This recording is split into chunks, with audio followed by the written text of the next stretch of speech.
Good morning. Good morning. Let's all grab a seat. We've got a lot to cover today. We're glad all the Sunday school classes, except for the children, will be in here. And I think the teens might still be over there, but the adult classes. Just let me give you a few announcements. Pray for Lanelma and Daniel. They are over in Chattanooga and doing well, considering the baby. She had preeclampsia. They had to take the baby at 25 weeks.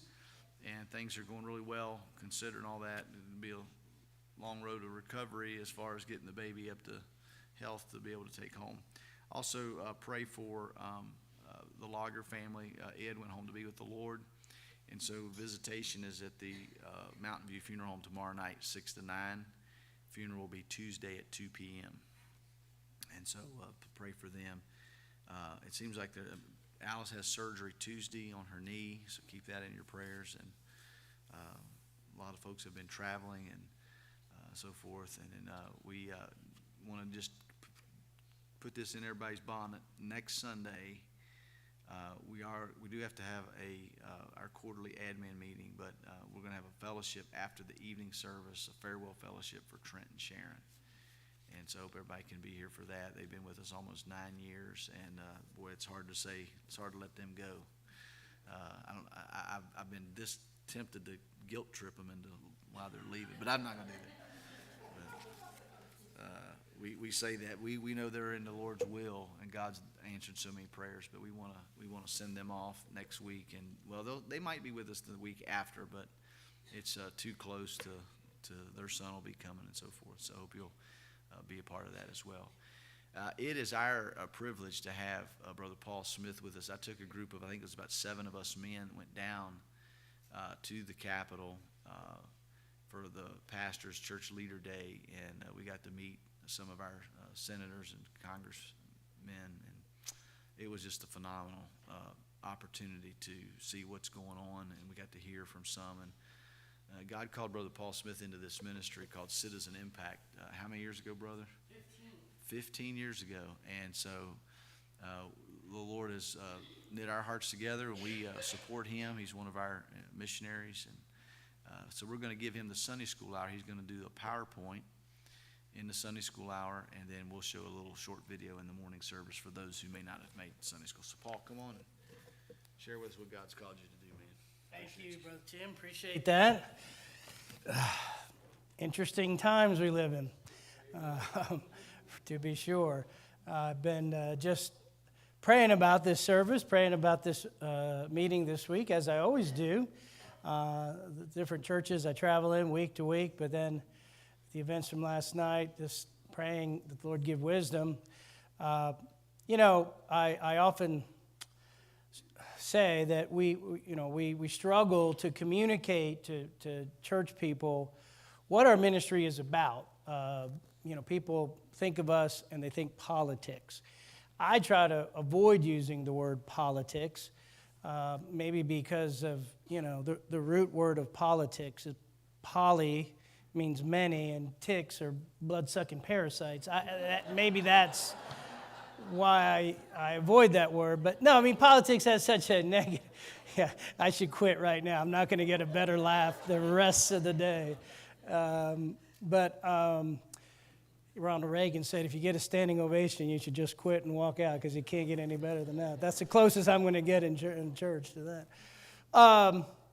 It's that politics is campaigns, it's rhetoric, it's negative ads, it's candidates, and honestly, you can imagine just in 15 years that we've been doing this, politicians have come and gone. Some have made a bigger impact than others, but we're trying to be faithful in what we're doing at the Capitol, representing your church and others like it, regardless of who's necessarily in power. But that's not to say that who's in power isn't important and impactful. It obviously is. And, there are some pastors who, very few, I should say, that at least that communicate to me that they're hesitant to, unlike your pastor, hesitant to have me at their church because politics, right? And I try to put their mind at ease to say, what we're really doing is communicating to your church members the truths of God's Word and how to look at what's happening in our government, particularly, and in our culture at large through the lens of Scripture and have a biblical worldview. And so, we want to do that this morning. In fact, if I was going to preach in the morning service, which I'm not, one of the messages I'd consider doing was a message on truth and the commitment to truth telling. And with social media, there's such a spread of false information so quickly and so easily, often by Christians who are just sharing things that they're not even sure is true. And I guess if nothing else, we should be careful about that. Wouldn't you agree? We need a commitment to truth telling, truth sharing, and maybe a kind of a wait and see till the facts come out mentality. But I will say this, as my wife and I watched the news last night, we were very grateful that the outcome was not more tragic. The impact that could have on our country that's already so divided would just be devastating, I believe. And I often, you might be surprised at this, I often try to share a more positive message about, number one, God is in control. Amen. God is still all-powerful and still has a, purpose and plan. Romans 8:28 is still in the Bible, and regardless of who's necessarily in power or elected, God has a purpose and plan for it all. And that's one, I think, positive message. But the other is that I still see some positive things happening. I was at your church for missions conference in March of 2020. My wife and I were here on the Friday night of missions conference, as I recall. And that was the last service I had before the shutdown, the COVID shutdown. And it was either in that service or maybe a prior service I talked about the heartbeat bill that passed here in Georgia, and what a positive thing that was.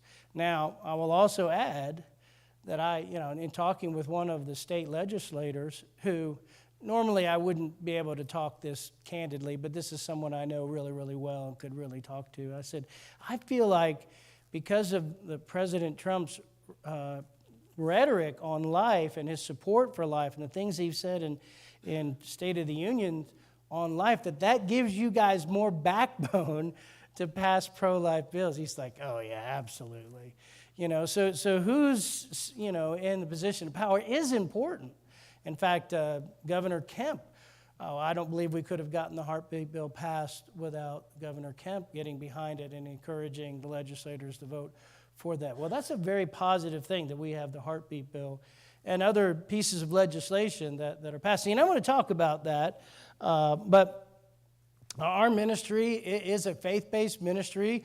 God put it on my heart in the summer of 2009, 15 years ago, to start this ministry. My wife and I and our daughters, who were teenagers at the time, we all prayed about it and believed that this was the direction God was leading us. And in August of 2009, I went to the leadership of the ministry I was working for, the executive director and the board, and said, look, this is the direction I believe God's leading me to start this new organization. I'm not even sure I had a name for it yet.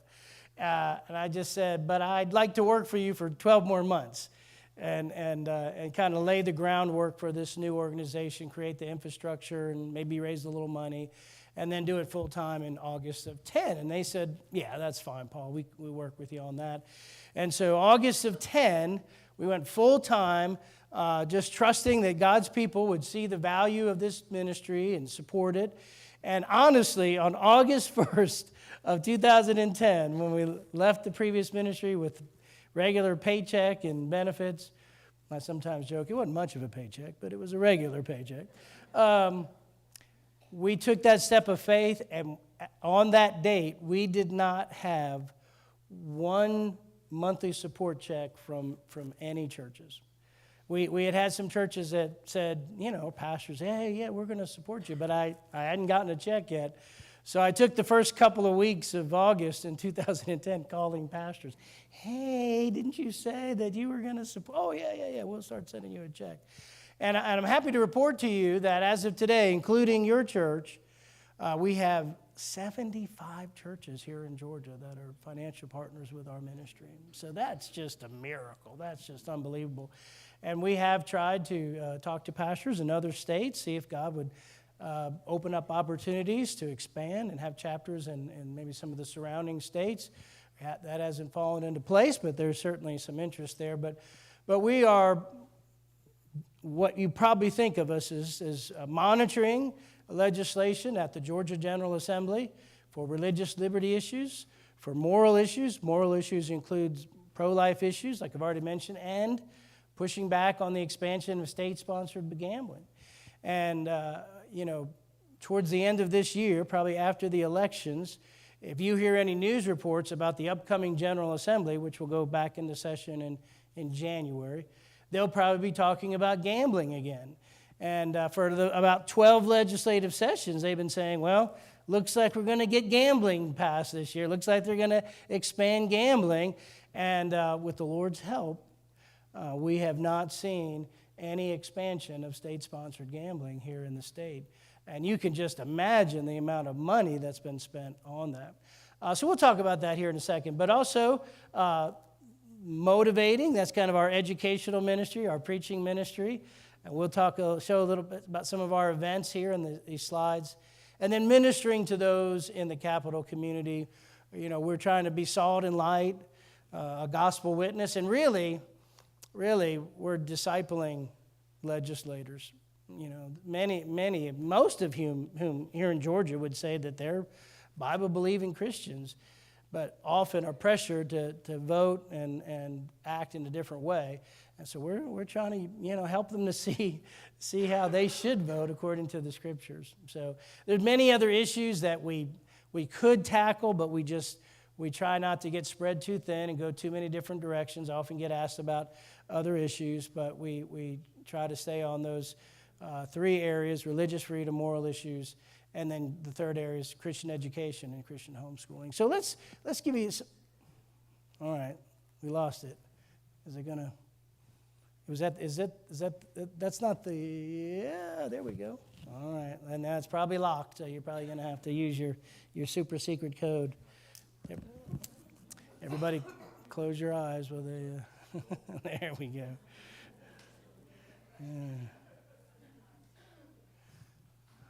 We just needed to. I might have to push the. There we go. So we recently had our Topgolf fundraiser. We did this 2 or 3 years. It's been a fun event. Helped us raise a little bit of money, and also helped us with getting some contacts with pastors. We're probably not going to do it anymore, but we did it for a few years to help raise some money. This is one of our student legislative days with high school juniors and seniors that we have at the Capitol. We did 2 of these this year, and you can see this one is students got a chance to get a picture and meet Governor and Mrs. Kemp. And also in this picture, I don't know if this will show on the screen. That's, of course, me. And this is Hadassah Cromer, our new administrative assistant, who's working a few hours a week for us and has been a big help and a blessing. She's a graduate of Pensacola Christian College, and her and her husband live in the Atlanta area, and she's been a big help to us. More pictures from the Student Legislative Day with legislators, me speaking to the students on biblical worldview. And then this is from our Pastors and Ministry Leaders Day that your preacher already referenced. One of the best attended events. Are you guys in that picture? You see your guys in that picture? All I see is a bunch of bald heads, so I don't know who's who. Like I have room to talk. Look. God made a few perfect heads, and the rest He covered with hair. All right, so. Anyway, we've been doing this event for several years, and it continues to grow. With COVID, Corey Lawrence, who works part-time with me, I said, Corey, we've got to just keep going with this, and we got this in right before, in 2020, right before COVID shut everything down, but 21, 22 is like, we got to keep this going, otherwise it'll be like life support to get it going again. And the last 2 years, we actually had to move to a bigger room. And this year, I think we had about 175 total. Every year, Governor Kemp speaks. He was confirmed to speak this year, but you may or may not recall this. The men who were there will remember, but one of the state troopers was killed, and the funeral was the same morning as this, and so he attended and I think spoke at the funeral. When he with the previous picture with the students, the first thing he said to me is, "Really sorry I missed your Pastor's Day," and I'm like, "Hey, I appreciate you prioritizing our first responders. That's what's important." But he's familiar with our ministry and recognizes that if an organization can get 100 pastors down to the Capitol, they're an organization that is significant and that he needs to show up for and speak to. And because let's be honest, for every pastor who makes the trip to Atlanta, especially from up here or South Georgia, which we all know, everybody hates going to Atlanta, even me, and I live right there. But for everyone that made the trip, there must be, 5 or 10 that didn't. And then compound that by the fact that all these represent a group of people. Like, okay, this organization is significant. And, I don't get asked much, but I understand people ask the question, well, if you're not working on campaigns, if you're not giving money to campaigns, if you're not endorsing candidates. I mean, last time Corey and I had lunch with the legislator, I said to the legislator, I said, you got to buy your own lunch, right? Because they're used to, lobbyists paying for the, I've told the people that support us that we're not going to use their money to take politicians out to dinner or, whatever junkets and whatnot. So how do you have influence then, Paul? Isn't that how it works? Well, yeah, that is how it works. For the most part, you either have to have money or you have to have numbers. And so we have shown through our pastors and ministry leaders day that we have numbers and represent a significant group of people. So, but yeah, we had a great meeting there. And this is from our summer conference last year. That's coming up again, August 22nd of this year. A couple of state legislators who were part of our legislators panel. There was a third one who had to cancel at the last minute because of his wife's cancer. But we have another 3 lined up this year, as well as a great speaker. When it comes to this conference, I agonize because we could try to have like a Christian celebrity come, and that would bring a lot more people, but that's not really what I want to do. I really want to have experts who know what they're talking about when it comes to biblical worldview and a Christian's view of government. And so I know that the names are not necessarily familiar to you. And we actually did do a Christian celebrity in 2018. We actually had Alice Kendrick with the Facing the Giants movie, Christian film, not movie. Okay, that was, yeah, I tried one more joke and it just, I should just, got full of myself, thought I could do it twice. Christian film. Just nod your head if you know what I'm talking about. Alice Kendrick, Facing the Giants, yeah. And we packed out the place.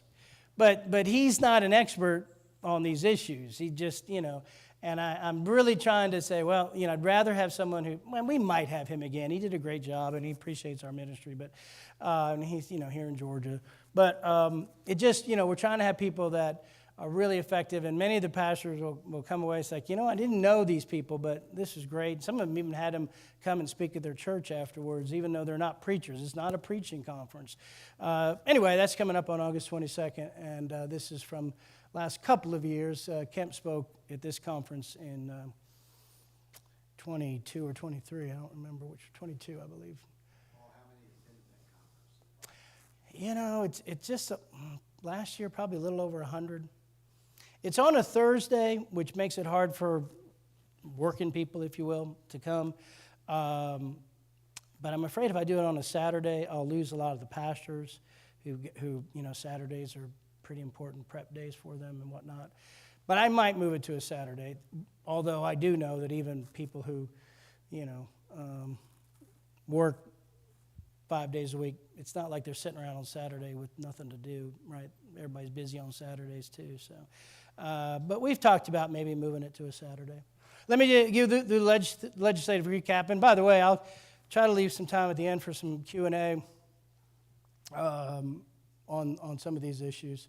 So, again, the various gambling bills we've been working on, sports wagering on the phone, the Supreme Court threw out the prohibition on sports betting in 2018, I believe. So about 30 states have legalized gambling on sports, mostly through the phone. And if you watch sports, you've probably seen ads for FanDuel and DraftKings and these sports betting apps. My wife and I were able to go to a Braves game a few weeks ago, and, Braves have the official, gambling app, but it's not even legal here in Georgia. But they're still advertising, they're still, getting people's, contact info, and you can do it for free, and obviously to get people connected and hooked, and then once it's legal. But man, they've been pounding our state trying to get it done. And our group was, 3 or 4 other organizations, Southern Baptist and others have pushed back as well. And but 2 of the bills did pass the Senate, but neither were voted on in the House. So, they've tried to do it without a constitutional amendment, but it really probably needs to be a constitutional amendment, change the Georgia Constitution, which means a 2/3 vote in the Senate, a 2/3 vote in the House, which is much higher than a regular bill. And then it has to go on the ballot, on a November ballot in an even year for the voters to make the final decision. And you might have seen on your primary ballot a question that said, should the people of Georgia get to decide this issue, or should the politicians in Atlanta? It was worded so that you would vote the way that they wanted to, which is like, oh yeah, the people should vote. Well, I encourage people to vote no.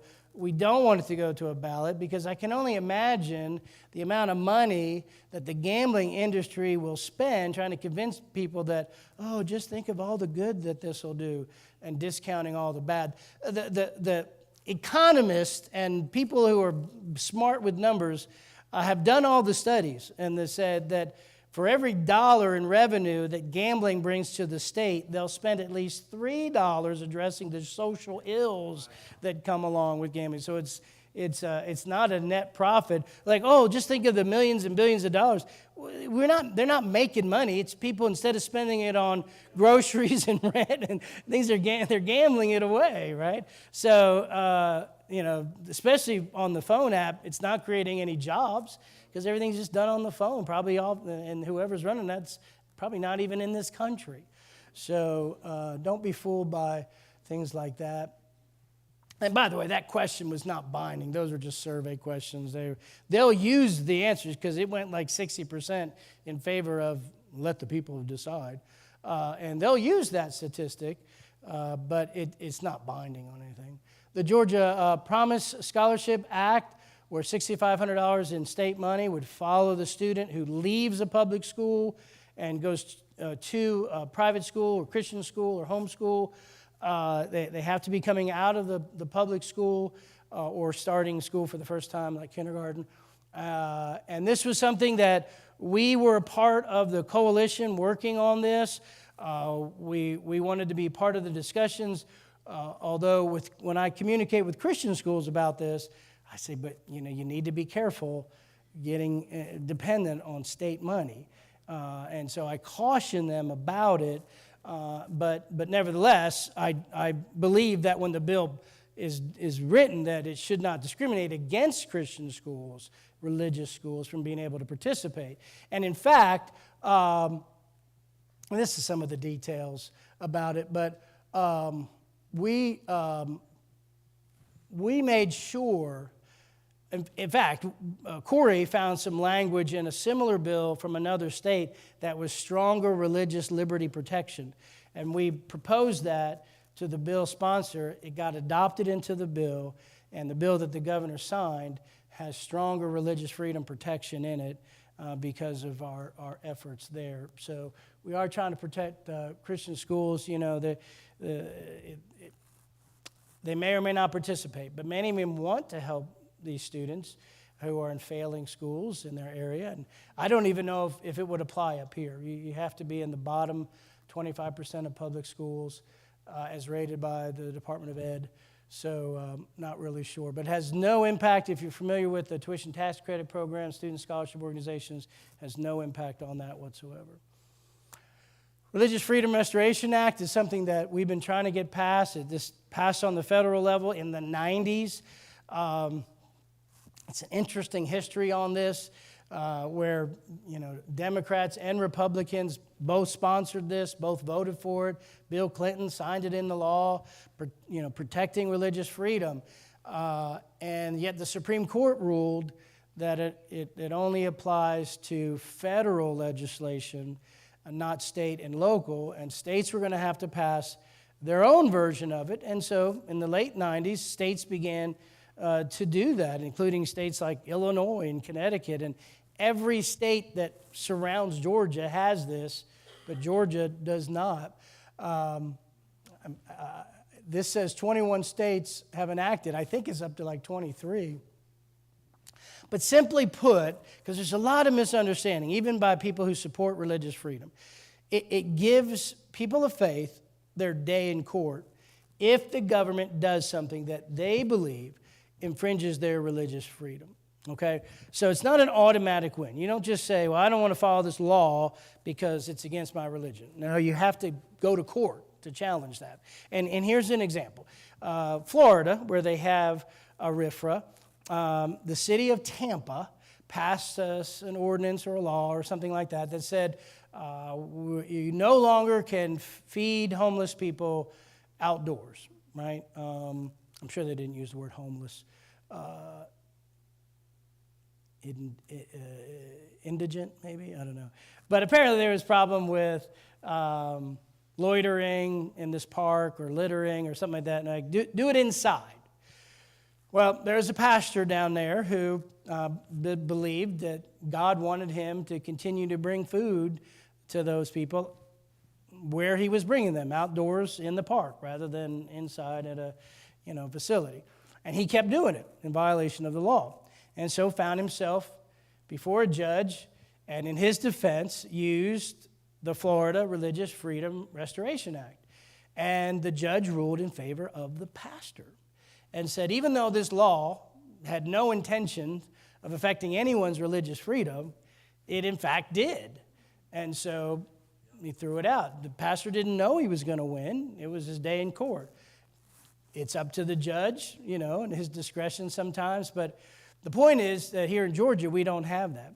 And I got a call several years ago from Brother Alexander over at Faith Baptist here in Blairsville. And he was telling me about, I forget which town, but one of the little towns up here, there was, I believe, a Rock of Ages prison ministry missionary who was preaching, street preaching. And he had done this in a town. I don't know if you're familiar with this story, but the city passed some sort of new regulation saying, all right, now you have to pay and get a permit for street preaching. And he's like, can we do anything about this, Brother Paul? And I said, well, first of all, I'm not a lawyer.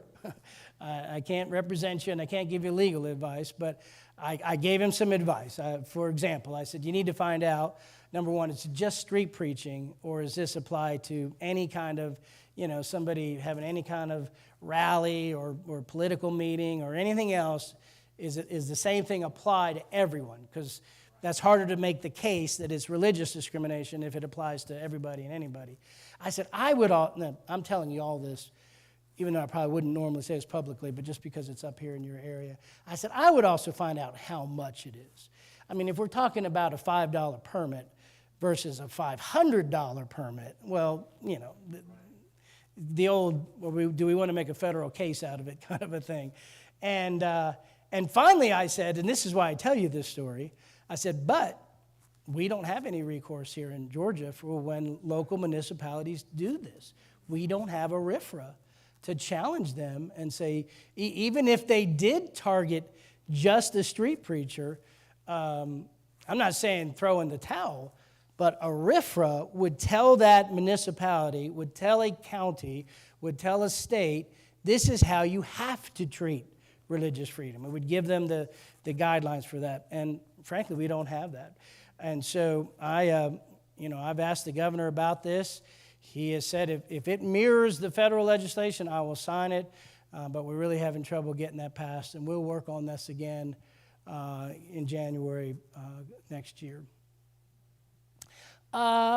This is something, I don't have time to talk about this. So I think this was interesting. So Florida passed a bill that said people in authority over children, teachers and others, can't talk to them about sexual orientation and gender identity without their parents' permission, like to go behind the parents. You know, a lot of public school teachers have been doing this, and opponents called it, and I'm going to use this, even though it's a false flag, but it may help you remember hearing it. The opponents called it the Don't Say Gay bill. Does that sound familiar? Coming out of Florida. So in Georgia, they decided to do something similar, which we would normally support. They don't need to be, indoctrinating these kids without their parents' knowledge. By the way, that was one positive that came out of COVID is parents actually, since their kids are doing school on the computer, they're actually seeing what's being taught in a lot of these schools. But what the senator did that sponsored this bill is he included private schools and Christian schools. And I talked to the senator, and I said, Senator, I agree with what you're trying to do. We would normally support your efforts, but you can't include Christian schools because this is opening the door for the state dictating to Christian schools what they can and can't teach. And I'm sure I don't have to convince you of this, but it starts with something that is agreeable to us, right? That, well, we wouldn't teach that anyway, or we wouldn't do that anyway. Yeah, but once you get the foot in the door, right, then the state begins, well, he would not listen to me. He would not change his view of this. And in fact, it ended up only applying to private schools. There was enough opposition from the public schools that it ended up amended it so that it only applied to private schools. And so, as a result, he had all of those on the political left that support LGBT stuff and these kids being indoctrinated. They opposed it. And then he had people on the political right also oppose it because he's dictating to religious schools what they teach. And so, I say this tongue in cheek. It's hard to introduce a bill where everyone's opposed to it, but he did it. And so it didn't go anywhere, but we're going to continue to monitor that. But that's kind of that kind of an interesting bill to mention. And I'm guessing most of this stuff y'all are not familiar with. This is about the distribution of a couple things on computer-generated images, which I'm trying to be delicate, obscenely depict children. I hope you all know what I'm talking about. Others, this is age verification to look at pornographic websites. These are things that we worked on and tried to stop, just kind of under the moral issues. So, what can you do? Well, we covet your prayers. We have a prayer card on the table. If you're not already signed up for our ministry's newsletter, I encourage you to fill out the bottom part, tear that off, leave that on my table. Take this top part home to remember to pray for us and pray for our ministry. Pray for wisdom as we deal with these issues. We've been to Washington, D.C. already this year. We'll go back in September, talk with the Georgia congressional people about these same kind of issues, different bills, different legislation, but same kind of issues, pro-life, religious freedom, Christian education, that kind of thing. So we certainly need your prayers for all of that. Obviously, pray for your elected officials to do the right thing and contact them about this. Now, they're not in session now. They won't go back into session until January, but now's almost a good time to talk to them, especially if they're up for election. They might be more interested in talking to people. But when they're not under the stress of the daily activity of the Capitol and going back and forth, you might get a little bit more of an opportunity to talk to them, ask them where they're at on these issues and whether they support them or not. And obviously, what else do you need to do? You need to vote.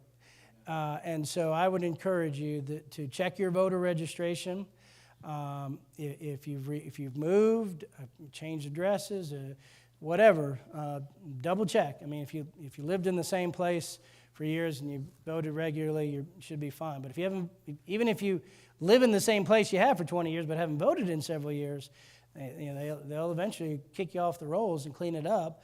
And so I would encourage you to check. The website there is where you can check your voter registration. I know it's a little tricky to see, but the My Voter page of the Secretary of State's page, if you're registered, they'll have your information.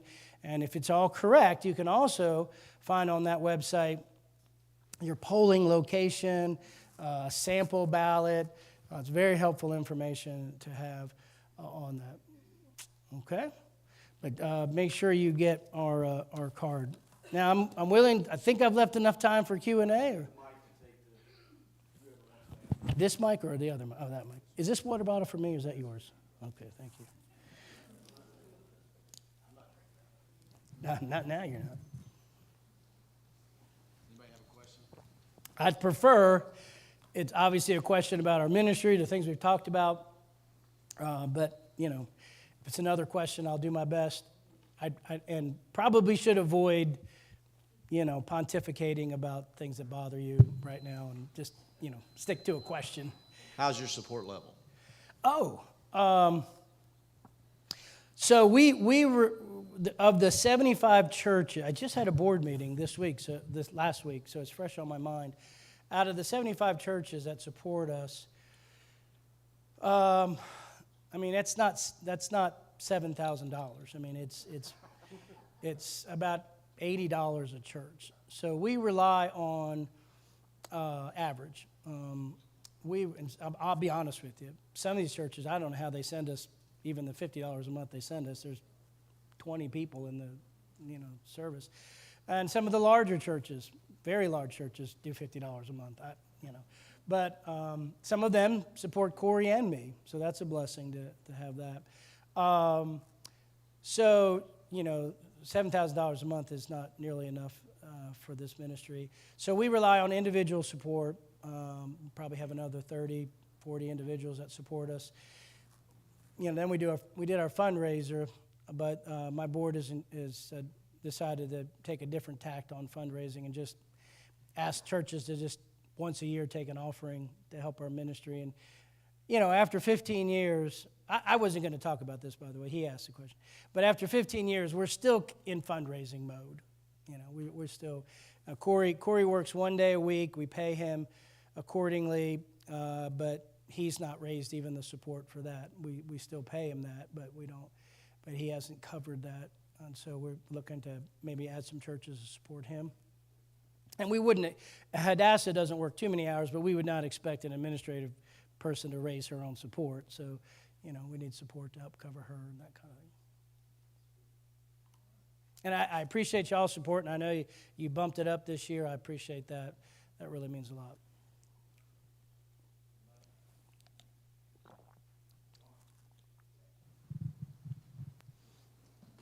On mic and all, huh? So is there a place we can go to? We're fairly new to Georgia. Is there a place we can go to, a website or something, to talk about how to vote as Christians? That talks about all the bills and everything? Yeah, I'll often ask in a church, how many of you, raise your hand if you know of a reliable source to get accurate and truthful information about what's happening. And every once in a while, somebody raise your hand, and I'll be like, really? And they're like, yeah, your website. I'm like, oh, okay, good, great. I would encourage you to sign up. We have on our website voter information and help with that, and the issues that are going on. We're not. I think I have to try to overcome is we're not a media group. People sometimes treat me like a pundit, or a commentator, and I recognize that I probably know 5% more than most people, so I sound like I'm an expert, but I'm not a pundit who's going to comment on all these things that are going on every week. The one example I have is one pastor who supports our ministry, comes to everything we do, but when Ruth Bader Ginsburg, the Supreme Court justice, died, and that was the big news for a week or two, he saw me, bumped into me, he's like, boy, I bet you've been busy with all that Supreme Court stuff, and I was like, we don't have anything to do with the Supreme Court. It just, in his mind, that's what's in the news, so that's what I'm dealing with. But Usually what I'm dealing with is not in the news, as you can probably tell, right? These issues are not stuff that you're familiar with. So I would encourage you my website. I mean, there's Georgia Pundit and a couple of, Peach Pundit that have some information. But yeah, I would encourage you to sign up for our website. And for national news and even international news, World Magazine is a Christian news source, not fundamental independent Baptist, but they do a good job, and they have a podcast called The World and Everything in It. So World News Group, I think, is the organization. So World Magazine, World and Everything in It. It's a good source for national and international news. Does that answer your question, or is that not even close? But Citizen Impact does have like what candidates are standing for on the issues. Y'all Well, have or, that? or links to that. Or links to that. Okay. Yeah. So other groups will do, scorecards and surveys and things. But unfortunately, I don't know. I thought I saw a sign. I'm sorry if I'm putting you on the spot, but did someone run against Stan Gunter or someone running against, so someone who hasn't been in elected office, or?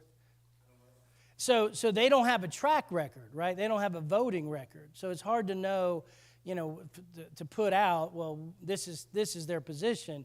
You can look on their website if they have one, but many of these state house races, it's really, really hard to nail all that down. But we do what we can.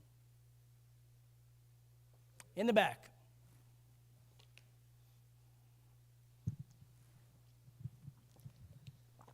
I was just wondering, all these strange things coming down the pike, how do you keep your sanity and how do you keep your mind straight on what to do? Who says I do? Probably some real questions about that. Look, this is not what I plan to do. I studied for the ministry. All I ever thought I would do is just, work on the church staff and be a youth pastor, be a pastor. And I did those things. I never thought I'd be doing something like this. And all I can say is, the Lord helps you. The Lord enables you. You probably wouldn't ask a missionary to Thailand that question. Because why? Because we understand that even though that would be very, very difficult field and tough to do, and take your kids over there or pick another country, God enables that people. And I just feel like God enables us to do that. And honestly, what's really weird, really weird answer is, God's given me a heart for these legislators and people in the capital community to try to minister to them and to reach them. And when people want to come to me and just rip into them, I'm just like, I'm not your guy. Watch Fox News or somebody if you want to hear them rip into somebody, because my desire is to disciple those who know the Lord, reach those who don't know the Lord. And again, not just the legislators, their staff, other lobbyists that are down there. We've had opportunity to witness to them. One in particular that, has really been antagonistic to Christianity, but God's given us a door to talk to him about the Lord. And so pray for those opportunities and pray that the Lord continue to help us to do that. I mean, if my wife was here, she would tell you she'd prefer I do something a little less stressful on my health. But with the Lord's help, we'll keep going. Paul, I got a question. The Pastor's Day that we had happened to fall on the same day where there was an opposing crowd there of the alphabet soup sodomite crowd. Yeah. Is that going to be the same time they're going to show up every year, or is that? No, I mean, when that first happened, my first reaction was like, oh no, of all the days to have my pastor. I mean, and honestly, 15 years ago, when that group would come down, they'd be in a coat and tie, or the women, maybe not like dressed for church, but decently. These people, they were wild. They had purple hair, face paint so that they look like a cat. One of the young women who was an intern for us several years ago, now works for a state legislature, she told me I had to tell the cops down here that there's a woman up on the 4th floor with her shirt off because she identifies as a man, and so she can do that. Yeah, they didn't let her do that. Really radical. And, I just thought, of all the days. And then I was like, wait, of all the days. Yeah, this is actually what the pastors need to see. And several pastors, including new pastors, said, yeah, we needed to see this, Paul. We needed to see. And the funny thing, a couple of days later, someone who's not affiliated with, we just know them because of the school choice stuff. They're not a Christian organization. I'm not sure this guy's even a believer. But he saw me a couple of days later, and he had seen that. He's like all these pastors with their, looking sharp and eating these wild people. He saw the contrast. And he's like, I bet you and Corey got a raise this week. And I'm like, well, no, that's not exactly how it works. But, he saw, that probably was a big help to your ministry. My first reaction was like, oh, no. But, yeah, it did really show the contrast. And I don't know when they have their events, and I don't think they know when we have ours. But they knew about us because my pastor ended up interacting with one of the female, probably lesbian, United Methodist, pastor.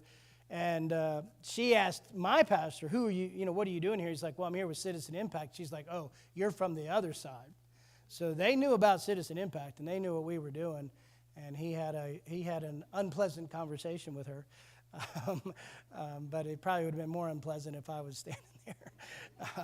So he handled it, I thought, very, very graciously. But anyway, it was quite a contrast.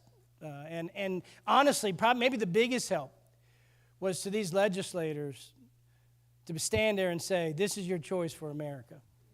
This is the direction our state can go in and our country can go in.